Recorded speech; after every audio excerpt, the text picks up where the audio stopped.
کچھ رشتے اللہ تعالیٰ خود ختم کرواتا ہے تاکہ ہماری زندگی خراب نہ ہو۔ بے شک اللہ جو کرتا ہے بہتر کرتا ہے۔ زکوٰۃ ادا کرنے کے لیے آخری روزے کا انتظار کیوں؟ آج ہی ادا کریں تاکہ ضرورت مند بھی اپنے بچوں کے لیے خوشیاں خرید سکے۔ اگر ماں باپ تمہاری وجہ سے خوش ہیں تو اپنی زندگی کے بادشاہ ہو تم۔ کسی کی غلطی دل میں رکھنے کے بجائے معاف کر دو، کیونکہ آپ بھی تو اپنے اللہ سے یہی امید رکھتے ہو۔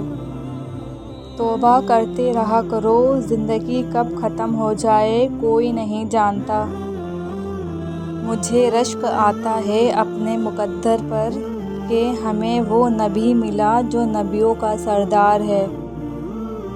چاند کو دیکھ کر مسکرانا بے شک عید ہے، لیکن انسان کو دیکھ کر مسکرائے تو روز عید ہے۔ رشتوں کی قدر کر لیجیے، کیونکہ پھر تصویر کسی کی کمی کو پورا نہیں کر سکتی۔ جب تک تم اپنی قدر نہیں کرو گے تب تک کوئی تمہاری قدر نہیں کرے گا۔